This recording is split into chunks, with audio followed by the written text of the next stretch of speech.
দেখুন ফ্রেন্ডস, এই বাড়িতে অনুষ্ঠান থাকার জন্য কোনো গাছপালাতেই ঠিকঠাকভাবে জল টল দেওয়া হয়নি। গাছগুলোর কি অবস্থা হয়েছে একবার দেখুন, পুরো শুকিয়ে একদম কাঠ হয়ে গেছে।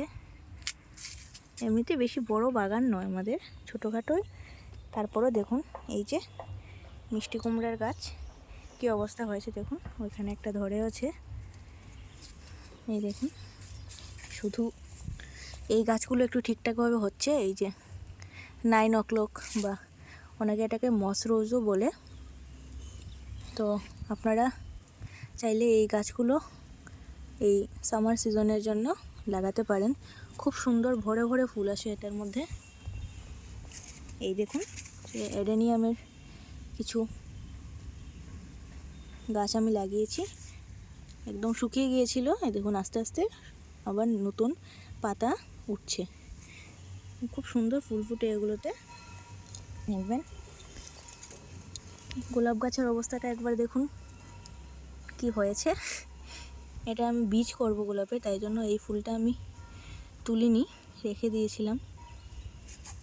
এই যে চন্দ্রমল্লিকার কিছু ভ্যারাইটি দেখুন, এগুলো অনেকগুলো ফুটেছে। এই কালারটা আমার ভীষণ ফেভারিট কালার একটা, এই যে ওয়াইন কালার। এটা ফুলটা পুরোপুরি ফুটলে আপনাদেরকে দেখাবো।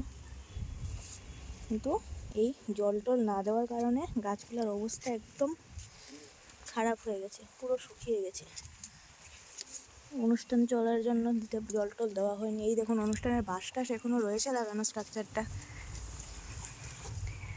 আরও দেখাই আপনাদেরকে।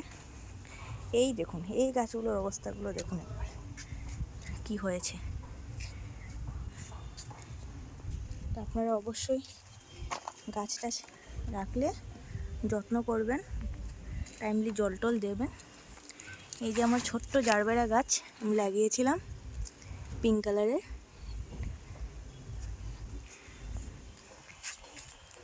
দেখেছেন?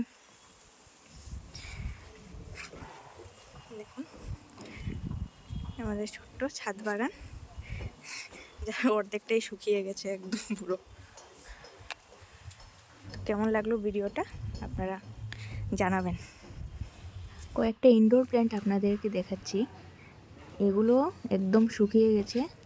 তো ভাবছি আজকে এগুলোকে একটু জল টল দিয়ে বিকেলবেলা ঠিকঠাক করব। কেমন লেগেছে বলবেন অবশ্যই।